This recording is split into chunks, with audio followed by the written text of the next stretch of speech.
जगद्गुरु स्वरसहित परिष्कर्ता चतुर्वेद ज्ञान ब्रह्मा सिद्धगुरु श्री रमणानंद महर्षि पठिता शुक्ल यजुर्वेदीया षट्षष्टि नमक मंत्र पठनम्। गणानां त्वा गणपतिं हवामहे प्रियाणां त्वा प्रियपतिं हवामहे निधीनां त्वा निधिपतिं हवामहे वसो मम आहमजानि गर्भधम त्वमजासि गर्भधम्। नमस्ते रुद्रमन्यवभूतोत इषवे नमः बाहुभ्यामुदते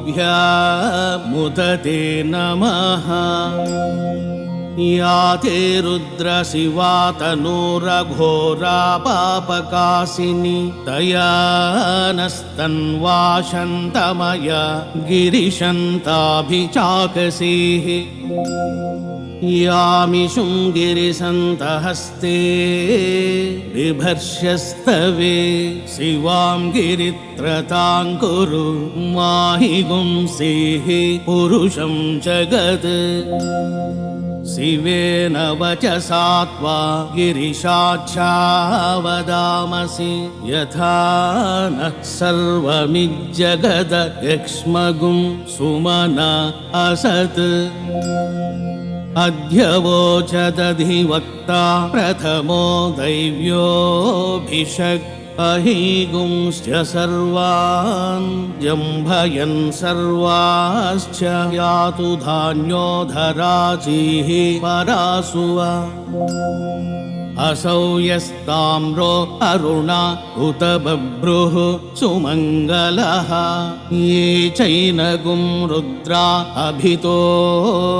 दिक्षु श्रिताः सहस्रशो वैशागुं हेडयीमहे। असौ यो वसर्पति नीलग्रीवो विलोहितः उतैनं गोपा अदृशन्नदृशन्नुदहार्यः स दृष्टो मृडयाति नः। नमोऽस्तु नीलग्रीवाय सहस्राक्षाय मीढुषे अतो ये अस्य सत्त्वानो हन्तेभ्यो करन्नमः। प्रमुञ्च धन्वनस्त्वमुभयो राज्ञोर्जां याश्च ते हस्त इषवः पराता भगवो वप। विज्यन् धनुः कपर्दिनो विशल्यो बाणवागुम् उत अनेशन्नस्य या इषव आभुरस्य निषङ्गदिः। याते हेतिर्मीडुष्टमहस्ते बभूवते धनुः तयास्मान् विस्पतस्त्वम यक्ष्मया परिभुजा। ॐ नमो भगवते रुद्राय। परिते धन्वनो हेतिरस्मान् पृणक्तु विश्वतः अथो या इषुधिस्तवारे अस्मन्निधेहितम्। अवतत्य धनुष्ट्वगुं सहस्राक्षशते शुधे निशीर्य शल्यानामुखा शिवो नः सुमना भव। नमस्त आयुधायानातताय धृष्णवे उभाभ्यामुत ते नमो बाहुभ्यां तव धन्वने मानो महान्तमुतमानो अर्भकं मान उक्षन्तमुतमान उक्षितं मानो वधीः पितरं मोत मातरं मानः प्रियास्तन्वो रुद्ररीरिषः मानस्तोके तनये मान आयुषे मानो घोषु मानो अश्वेषु रीरिषः मानो वीरान् रुद्रभामिनो वधीर्हविष्मन्तः सदमित्वा हवामहे नमो हिरण्यबाहवे सेनान्ये दिशां च पतये नमो नमो वृक्षेभ्यो हरिकेशेभ्यः पशूनां पतये नमो नमः शस्पिञ्जराय द्विषीमते पथीनां पतये नमो नमो हरिकेशायोपवीतिने उष्ट्राणां पतये नमः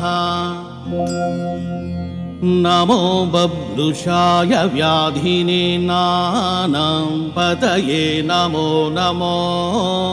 भवस्य हेत्यै जगतां पतये नमो नमो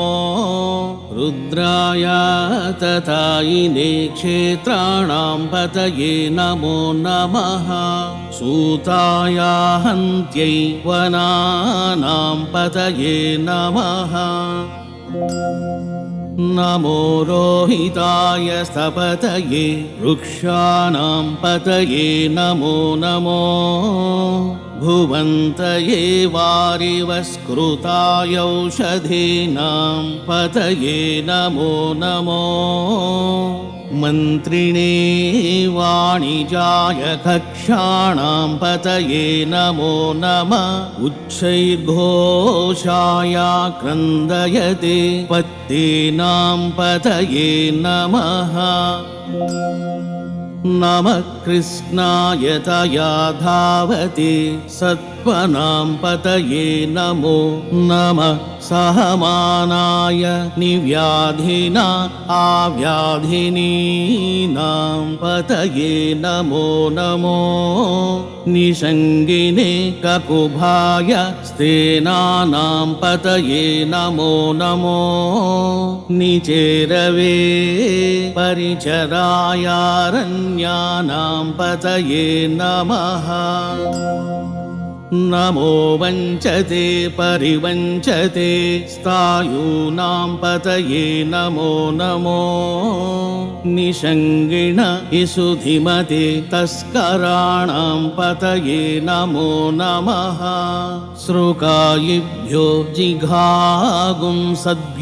मुष्णतां पतये नमो नमो सीमद्भ्यो नक्तं चरद्भ्यो विकृन्तानां पतये नमः नम उष्णीषिणे गिरिचराय कुलुञ्चानां पतये नमो नमः येषु मद्भ्यो धन्वायिभ्यश्च वो नमो नमः आतन्वानेभ्यः प्रतिदधानेभ्यश्च वो नमो नमः आयच्छद्भ्यो यद्भ्यश्च वो नमः ॐ नमो भगवते रुद्राय नमो विसृजद्भ्यो विद्यद्भ्यश्च वो नमो नमः स्वपद्भ्यो जाग्रद्भ्यश्च वो नमो नमः शयानेभ्य आसीनेभ्यश्च वो नमो नमस्तिष्ठद्भ्यो धावद्भ्यश्च वो नमः नमः सभाभ्यः सभापतिभ्यश्च वो नमो नमो स्वेभ्यो स्वपतिभ्यश्च वो नमो नमः आव्याधिनीभ्यो विविद्यन्तेभ्यश्च वो नमो नमः उगणाभ्यस्तृगुंहतीभ्यश्च वो नमः नमो गणेभ्यो गणपतिभ्यश्च वो नमो नमो व्रातेभ्यो व्रातपतिभ्यश्च वो नमो नमो गृत्सेभ्यो गृत्सपतिभ्यश्च वो नमो नमो विरूपेभ्यो विश्वरूपेभ्यश्च वो नमः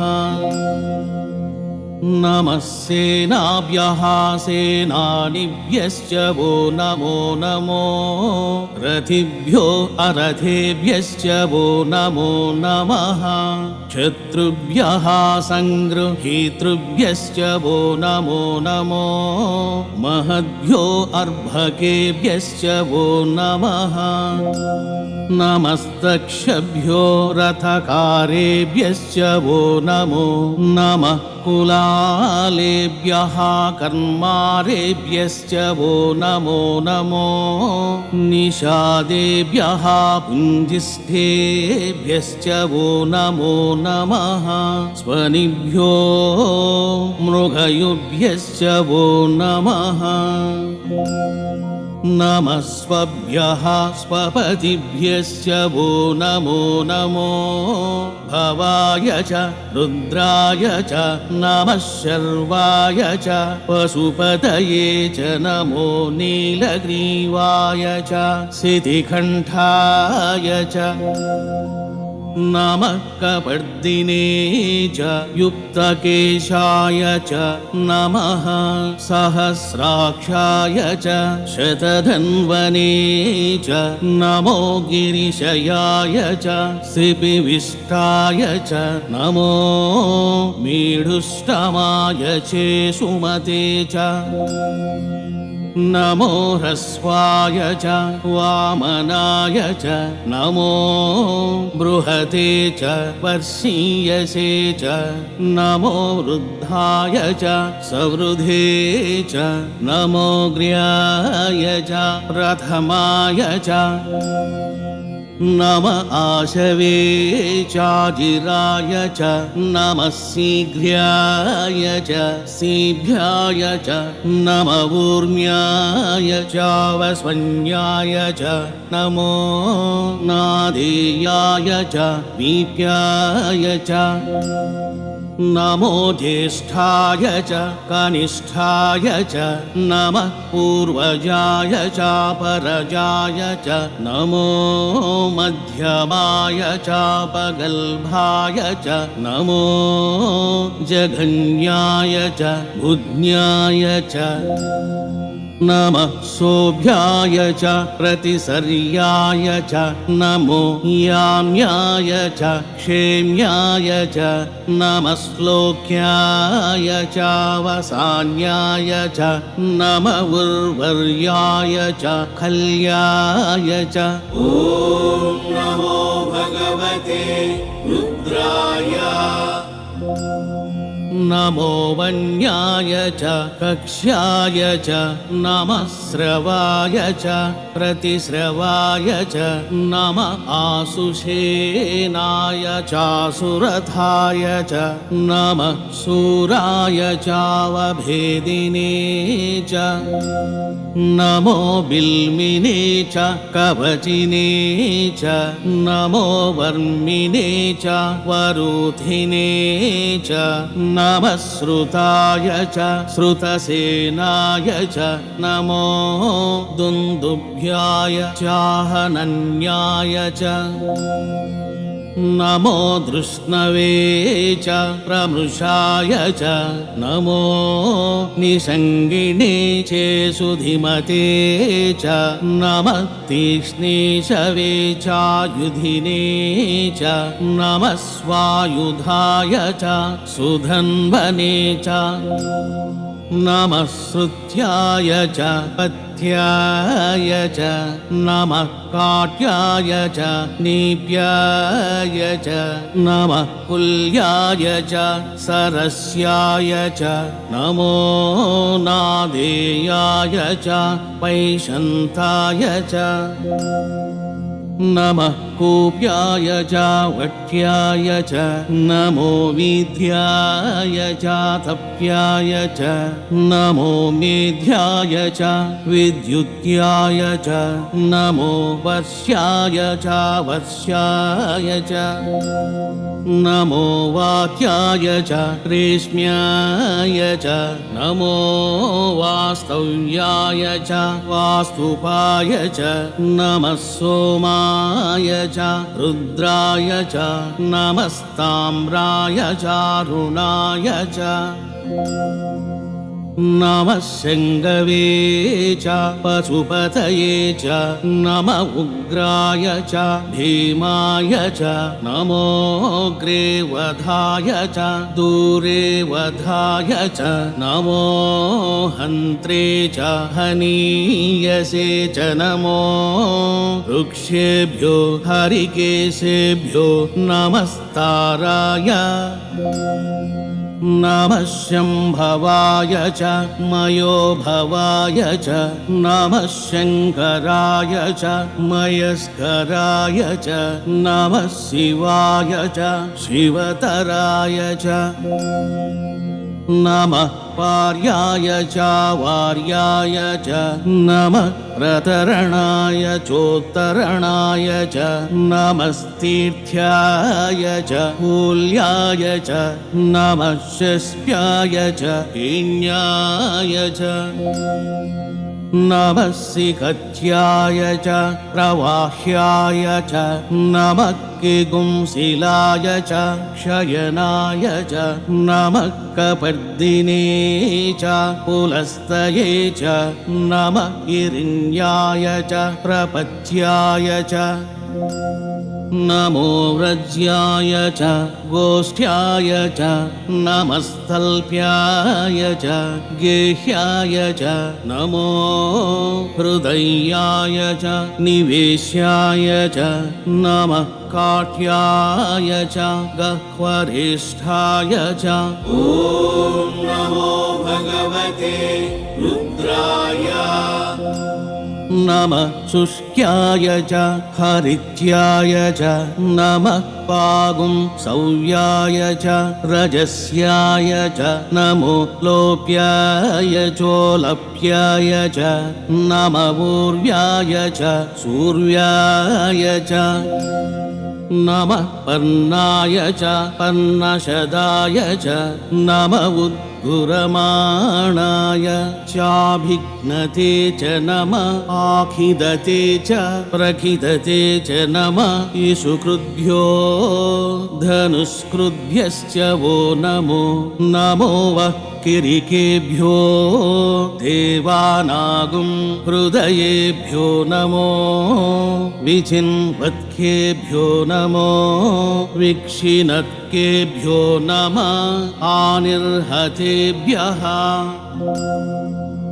द्रावे अन्धसस्पति दरिद्रनीललोहित आसां प्रजानामीशां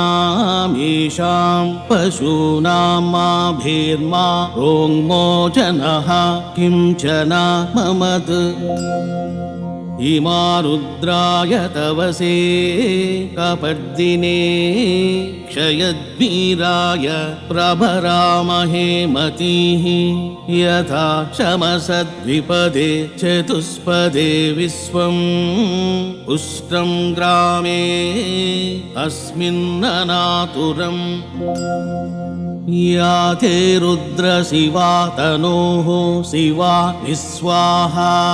भेषजि शिवा ऋतस्य भेषजि तया नो मृडधीवसे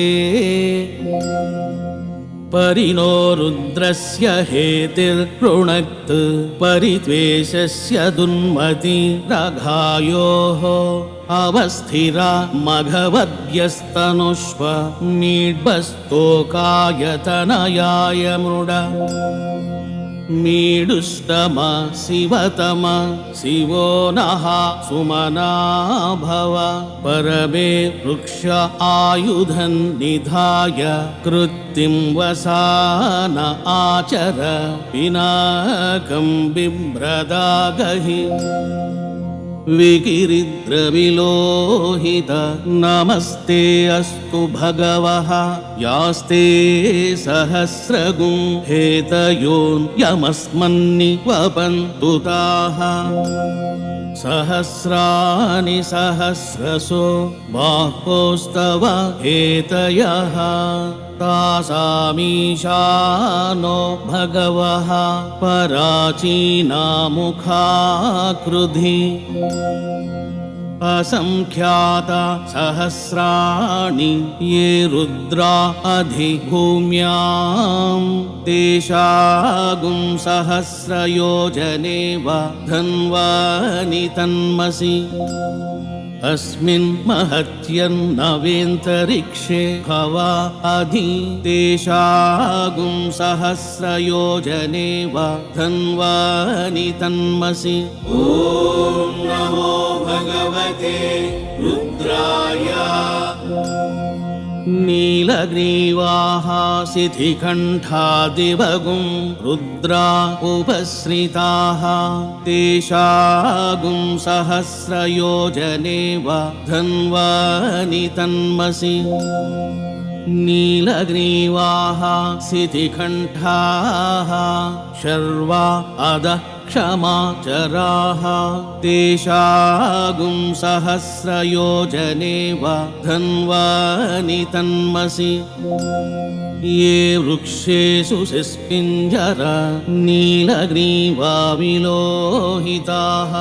तेषागुं सहस्रयोजनेव धन्वानि तन्मसि ये भूतानामधिपतयो विशिखासः कपर्दिनः तेषागुं सहस्रयोजनेव धन्वानि तन्मसि ये पथां पतिरक्षय ऐलवृदा आयुर्युधः तेषागुं सहस्रयोजनेव धन्वानि तन्मसि ये तीर्थानि प्रचरन्ति शुकाहस्ता निषङ्गिणः तेषागुं सहस्रयोजनेव धन्वानि तन्मसि येनेषु विविध्यन्ति पात्रेषु पिबतो जनान् तेषागुं सहस्रयोजनेव धन्वानि तन्मसि य एतावन्तश्च भूयागुं सश्च दिशो रुद्रा पितस्थिरे तेषागुं सहस्रयोजनेव धन्वानि तन्मसि नमोऽस्तु रुद्रेभ्यो ये दिवि येषां वर्ष्यमिषवः तेभ्यो 10 प्राचीर्दश दक्षिणादश प्रतीचीर्दशोदीचीर्दशोर्ध्वाः तेभ्यो नमो अस्तु तेनो वन्तु तेनो मृडयन्तु तेयं भीष्मो यश्च नो द्वेष्टितमेष शां जम्भे दद्मः नमोऽस्तु रुद्रेभ्यो येऽन्तरिक्षे येषां वाद इषवः तेभ्यो 10 प्राचीर्दश दक्षिणादश प्रतीचीर्दशोदीचीर्दशोर्ध्वाः तेभ्यो नमो अस्तु तेनो वन्तु तेनो मृडयन्तु तेयं भीष्मो यश्च नो द्वेष्टितमेषां जम्भे दद्मः नमोऽस्तु रुद्रेभ्यो ये पृथिव्यां येषामन्नमिषवः तेभ्यो 10 प्राचीर्दश दक्षिणादश प्रतीचीर्दशोदीचीर्दशोर्ध्वाः तेभ्यो नमो अस्तु तेनो वन्तु तेनो मृडयन्तु तेयं द्विस्मो यश्च नो द्वेष्टितमेषां जम्भे दद्मः शिवोऽहं रुद्रोऽहम्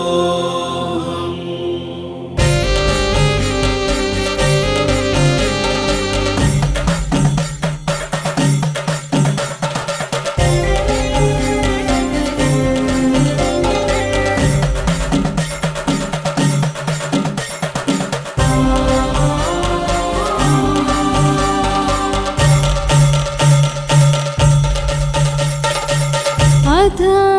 तत्त्वदर्शी शक्तिपातसिद्धयोगीश्वर स्वरसहितपरिष्कर्ता चतुर्वेदज्ञानब्रह्मा जगद्गुरु सिद्धगुरु श्रीरमणानन्दमहर्षि पठिता सप्तसप्तति चमकमन्त्रपठनम्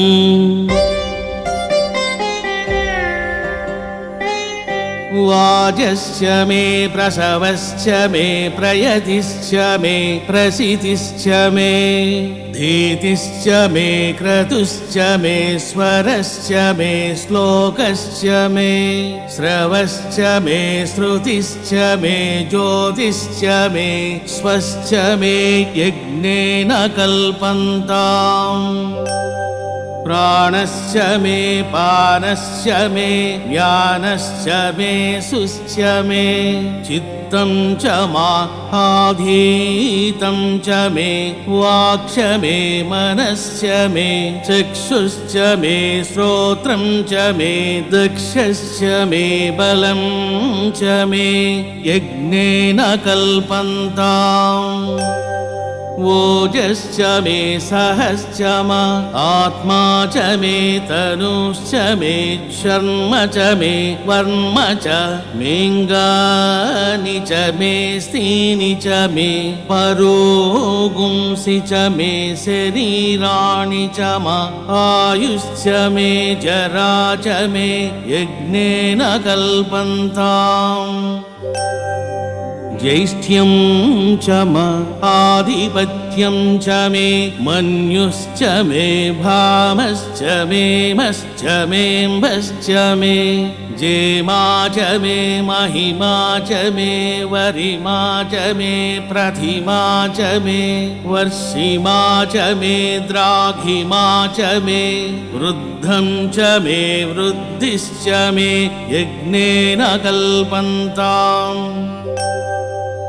सत्यं च मे श्रद्धा च मे जगच्च मे धनं च मे विश्वं च मे महश्च मे क्रीडा च मे मोदश्च मे जातं च मे जनिष्यमानं च मे सूक्तं च मे सुकृतं च मे यज्ञेन कल्पन्ताम् ऋतं च मे मृतं च मे यक्ष्मं च मे नामयच्च मे जीवातुश्च मे दीर्घायुत्वं च मे नमित्रं च मे भयं च मे सुखं च मे शयनं च मे सुषाश्च मे सुदिनं च मे यज्ञेन कल्पन्ताम् यन्ता च मे धर्ता च मे क्षेमश्च मे धृतिश्च मे विश्वं च मे महश्च मे संविच्च मे ज्ञात्रं च मे सुश्च मे प्रसूश्च मे क्षीरं च मे लयश्च मे यज्ञेन कल्पन्ताम् शं च मे मयस्य मे प्रियं च मे नो कामस्य मे सौमनसश्च मे भगस्य मे द्रविणं च मे भद्रं च मे श्रेयश्च मे वसीयश्च मे यशश्च मे यज्ञेन कल्पन्ताम् ऊर्क्ष मे सूनृतां च मे पयश्च मे रसश्च मे घृतं च मे मधु च मे सग्धिश्च मे सपीतिश्च मे कृषिश्च मे वृष्टिश्च मे जैत्रं च मा औद्भिद्यं च मे यज्ञेन कल्पन्ताम् रयिश्च मे रायश्च मे पुष्टं च मे पुष्टिश्च मे विभु च मे प्रभु च मे पूर्णं च मे पूर्णतरं च मे कुयवं च मे क्षितं च मेनं च मे क्षुच्च मे यज्ञेन कल्पन्ताम् वित्तं च मे वेद्यं च मे भूतं च मे भविष्यच्च मे सुगं च मे सुपथ्यं च मरुद्धं च मारुद्धिश्च मे क्लृप्तं च मे क्लुप्तिश्च मे मतिश्च मे सुमतिश्च मे यज्ञेन कल्पन्ताम्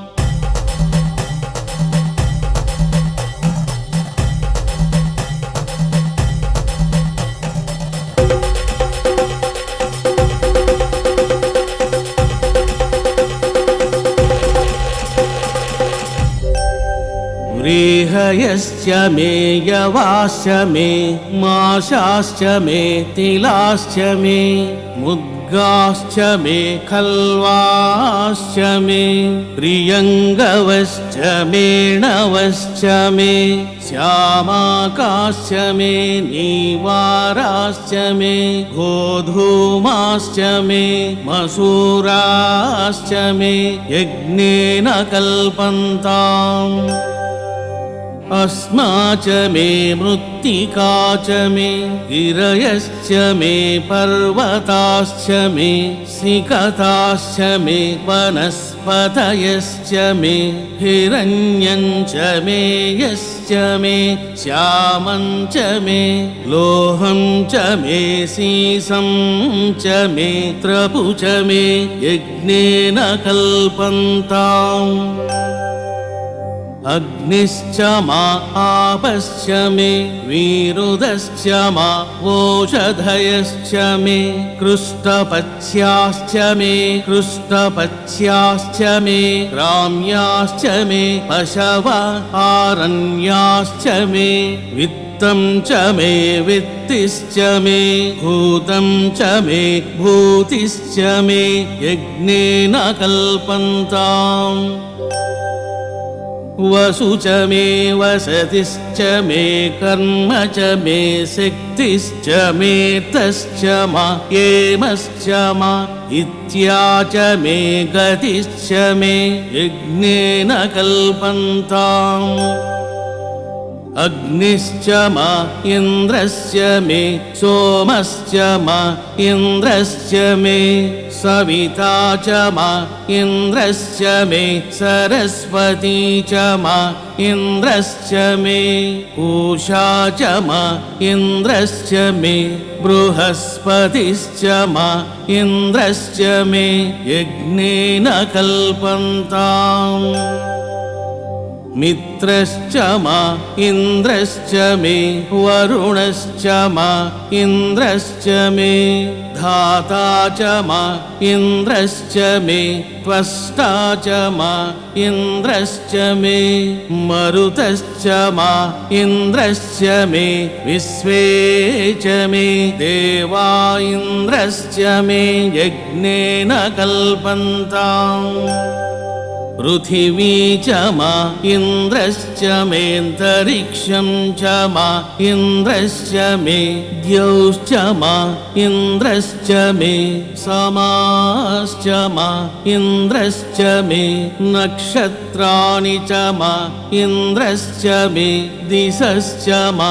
इन्द्रश्च मे यज्ञेन कल्पन्ताम् अगुंसुश्च मे रश्मिश्च मेदाभ्यश्च मेधिपतिश्च म उपागुंसुश्च मेऽन्तर्यामश्च म ऐन्द्रवायवश्च मे मैत्रावरुणश्च म आश्विनश्च मे प्रतिप्रस्थानश्च मे शुक्रश्च मे मन्थी च मे यज्ञेन कल्पन्ताम् आग्रयणश्च मे वैश्वदेवश्च मे ध्रुवश्च मे वैश्वानरश्च म ऐन्द्राग्नश्च मे महावैश्वदेवश्च मे मरुत्वतीयाश्च मे निष्केवल्यश्च मे सावित्रश्च मे सारस्वतश्च मे पात्नीवतश्च मे हारियोजनश्च मे यज्ञेन कल्पन्ताम् सृजश्च मे चमसाश्च मे वायव्यानि च मे द्रोणकलशश्च मे ग्रावाणश्च मे धिषवणे च मे पूतभृच्च म आधवनीयश्च मे वेदिश्च मे बर्हिश्च मे वपृथश्च मे स्वगाकारश्च मे यज्ञेन कल्पन्ताम् अग्निश्च मे घर्मश्च मेऽर्कश्च मे सूर्यश्च मे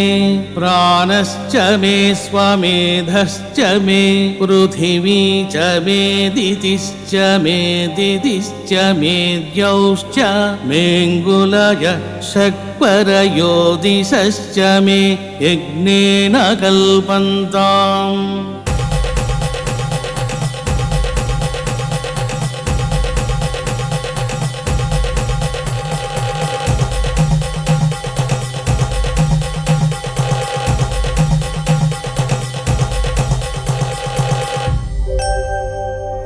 व्रतं च मा ऋतवश्च मे तपश्च मे सगुंवत्सरश्च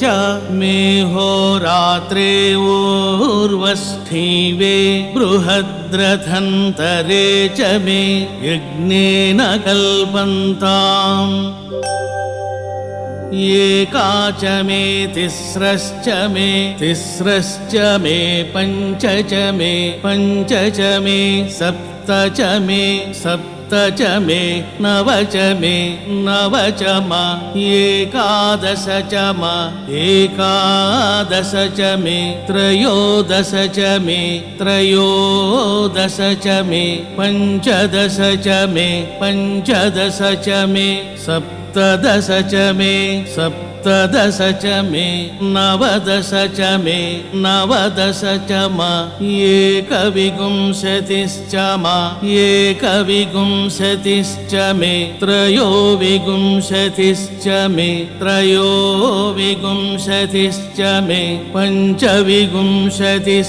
मे पञ्चविंशतिश्च मे सप्तविंशतिश्च मे नवविंशतिश्च मे एकत्रिंशच्च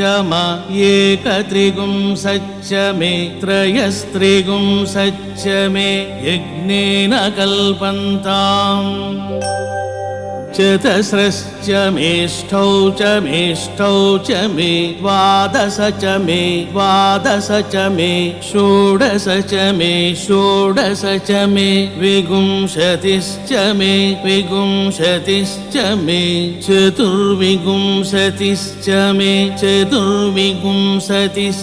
मेष्टाविंशतिश्च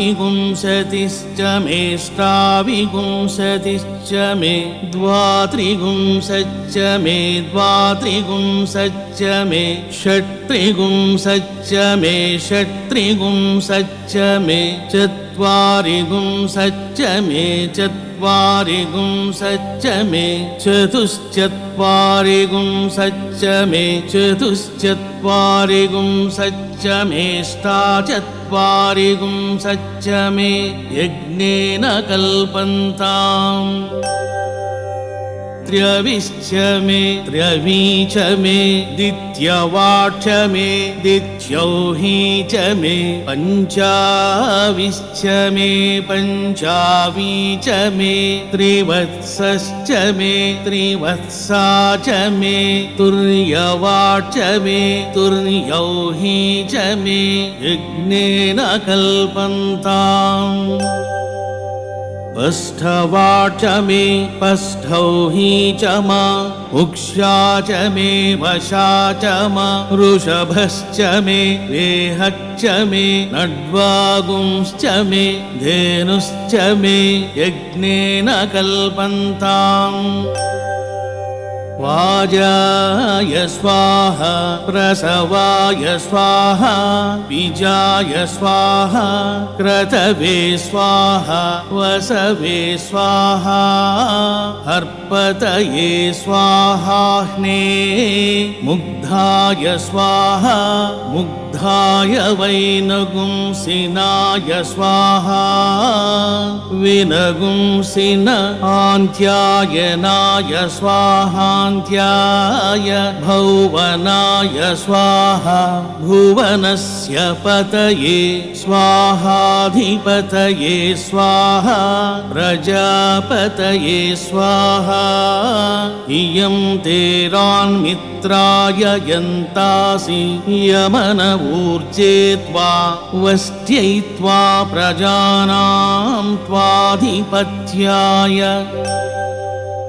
आयुर्यज्ञेन कल्पतां प्राणो यज्ञेन कल्पतां चक्षुर्यज्ञेन कल्पतागुं श्रोत्रं यज्ञेन कल्पतां वाग्यज्ञेन कल्पतां मनो यज्ञेन कल्पतामात्मा यज्ञेन कल्पतां ब्रह्मा यज्ञेन कल्पतां ज्योतिर्यज्ञेन कल्पतागुं स्वर्यज्ञेन कल्पतां पृष्ठं यज्ञेन कल्पतां यज्ञो यज्ञेन कल्पतां स्तोमश्च यजुश्च ऋक्ष साम च बृहच्च रथन्तरं च स्वर्देवा अगन्मामृता अभूम प्रजापतेः प्रजा अभूमवेट् स्वाहा वाजस्य नु प्रसवे मातरं महीमदितिं नाम वचसा करामहे यस्यामिदं विश्वं भुवनमाविवेश तस्यान्नो देवः सविता धर्मसाविशत् विश्वे अद्य मरुतो विश्व ऊती विश्वे भवन्त्वग्नय समिद्धाः विश्वे नो देवा अवसागमन्तु विश्वमस्तु द्रविणं वाजो अस्मे वाजो नः सप्तप्रदिशश्चतस्रो वा परावतः वाजो नो विश्वैर्देवैर्धनसाता विहावतु वाजो नो अद्य प्रसुवाति दानं वाजो देवागुं ऋतुभिः कल्पयाति वाजो हिमा सर्ववीरं जजान विश्वा आशा वाजपतिर्जयेयम्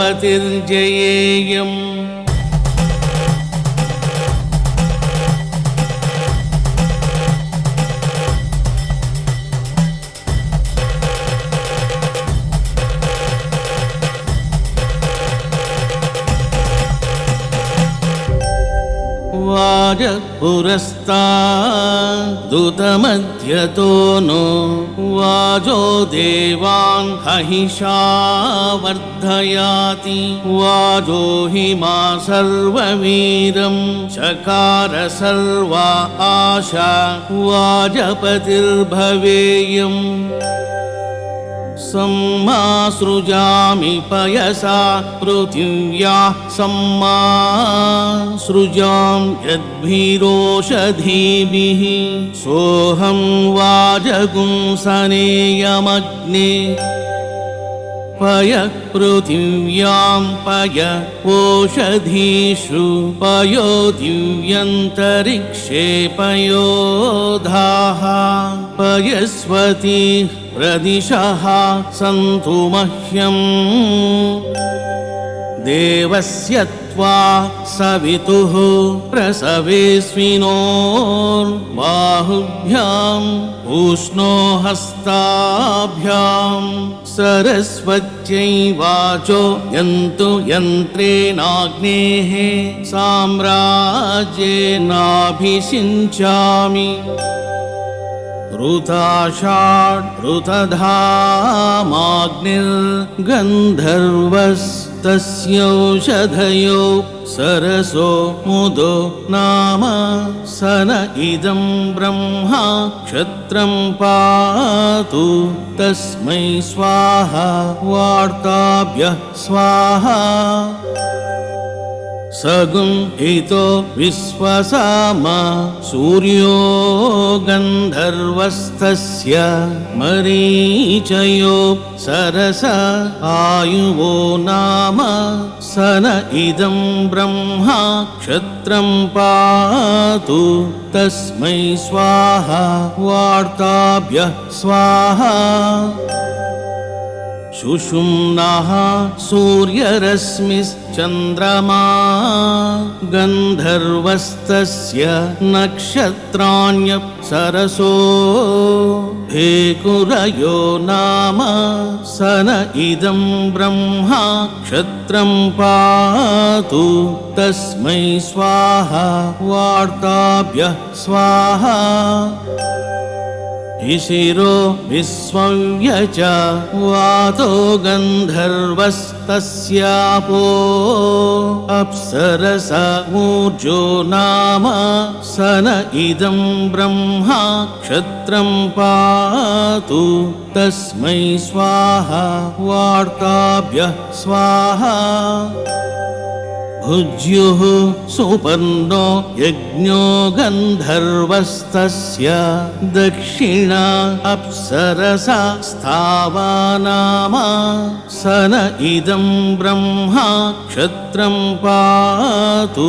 तस्मै स्वाहा वार्ताभ्यः स्वाहा प्रजापतिर्विश्वकर्मा मनो गन्धर्वस्तस्य ऋक्सामान्य सरस एष्टयो नाम सन इदं ब्रह्मा क्षत्रं पातु तस्मै स्वाहा वार्ताभ्यः स्वाहा स नो भुवनस्य पते प्रजापते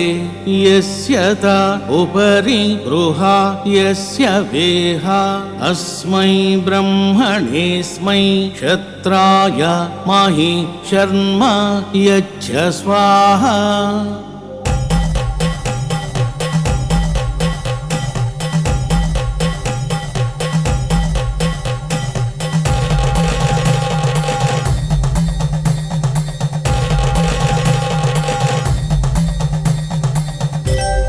समुद्रोऽसि नभस्पानाद्रदानुः शम्भुर्मयो भूरभिमा पाहि स्वाहा मारुतोऽसि मरुतां गणः शम्भुर्मयो भूरभिमा पाहि स्वाहा अवस्योरसि दुवस्वान् शम्भुर्मयो भूरभिमा पाहि स्वाहा यास्ते अग्ने सूर्ये रुचो दिवमातन्वन्ति रश्मिभिः ताभिर्नो अद्य सर्वाभिः रुचे जनाय नस्कृधि यावो देवा सूर्ये रुचो गोष्वस्वेषु यारुचः इन्द्राग्नीताभिः सर्वाभिः रुचं नो धत्त बृहस्पते रुचं नो धेहि ब्राह्मणेषु रुचगुं राजस् नस्कृधि रुचं विश्येषु शूद्रेषु मयि धेहि रुचारुचम्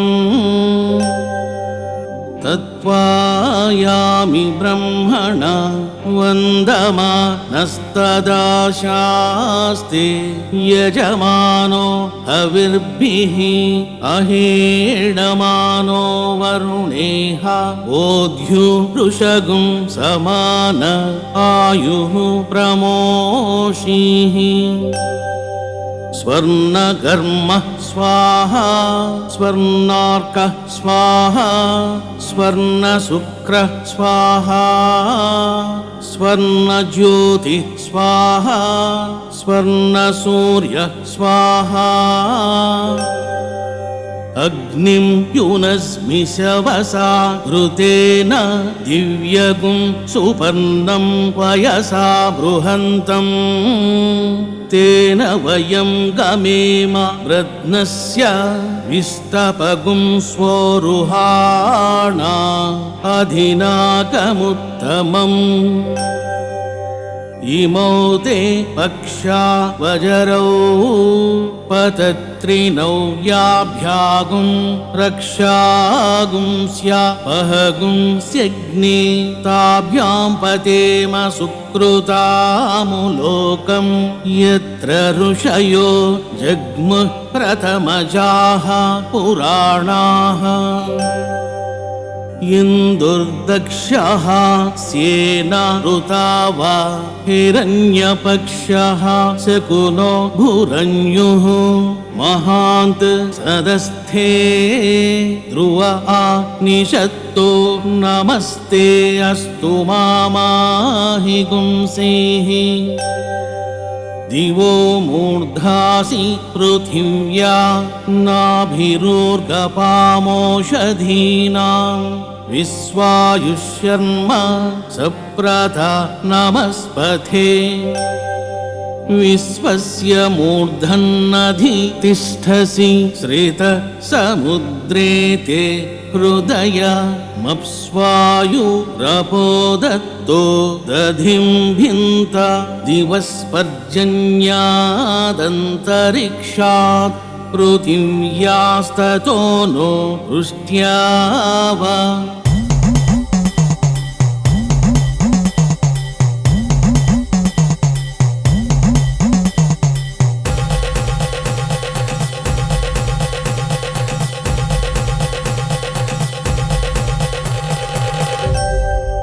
इष्टो यज्ञो भृगुभिरासीर्दा वसुभिः तस्य न इष्टस्य प्रीतस्य द्रविणेहागमेः इष्टो अग्निराहुतः पिबर्तुन इष्टगुं हविः स्वगेदं देवेभ्यो नमः यदा कूतात् समसु श्रोदृदो वा मनसो वा संहृतं चक्षुषो वा तदनुप्रेत सुकृतामुलोकं यत्र ऋषयो जग्मुः प्रथमजाः पुराणाः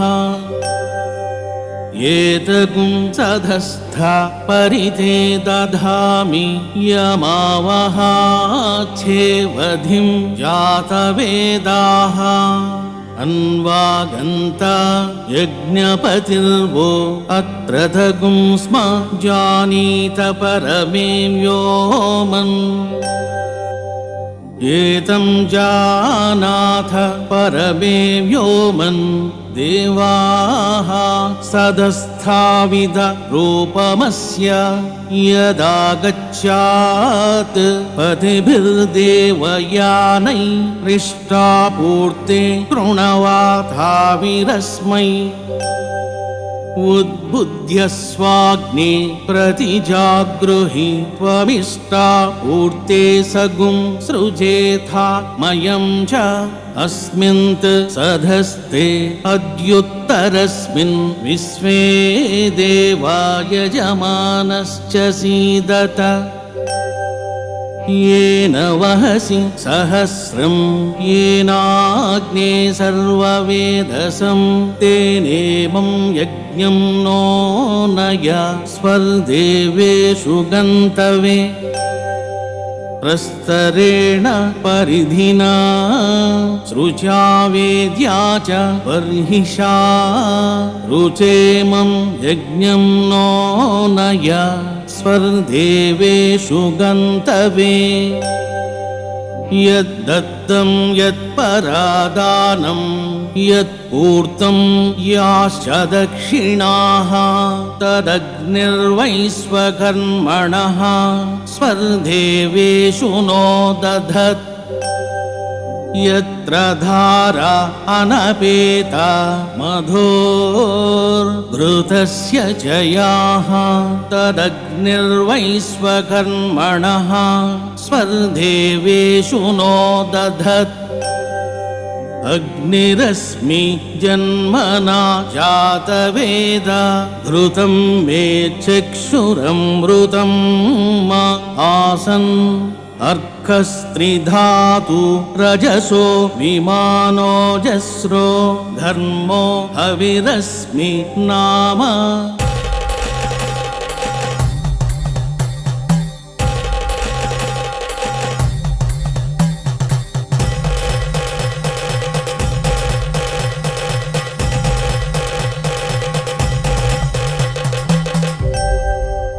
रुचो नामास्मि यजोगुंषि नामास्मि सामानि नामास्मि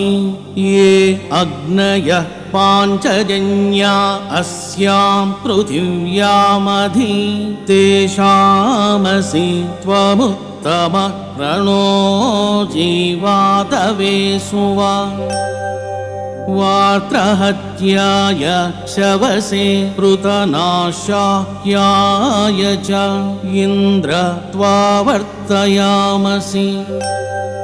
सहदानुं पुरुहूत क्षियन्तमहस्तमिन्द्र सम्पिणक् कुणारुम् अभिरुत्रं वर्धमानं पियारुमपादमिन्द्र तव सा जघन्थ विन इन्द्रमृधो जहि नीचायच्च पृतन् यतः यो अस्मागुम् अभिदा सत्यधरं गमय तमः मृगो न भीमः कुचरो गिरिष्ठाः पर्वत आजगन्था परस्याः सृकगुं सगुंशाय पविमिन्द्रतिग्मं विशत्रून्ताढि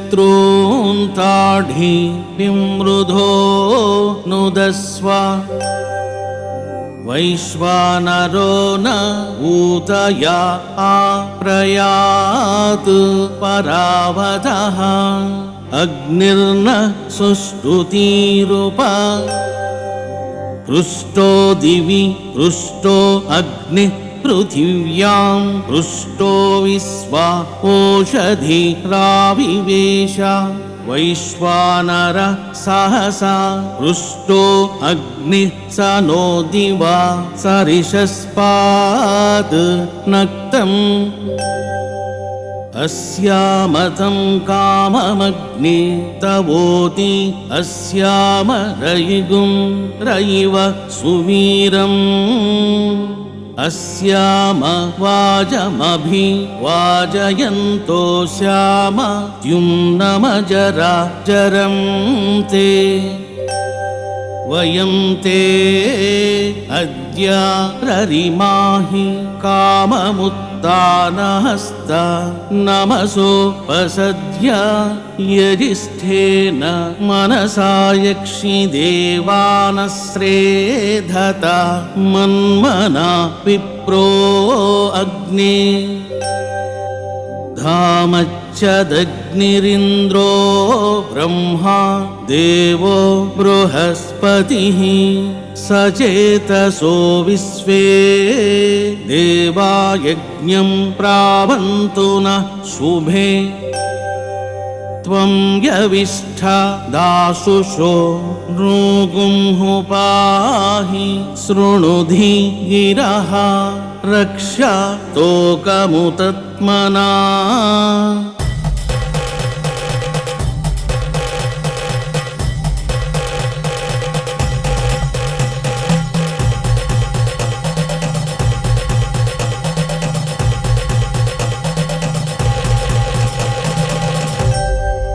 इति तत्त्वदर्शी शक्तिपातसिद्धयोगीश्वर स्वरसहिता परिष्कर्ता चतुर्वेदज्ञानब्रह्मा जगद्गुरु सिद्धगुरु श्रीरमणानन्दमहर्षि पठिता सप्तति चमकमन्त्रपठनम्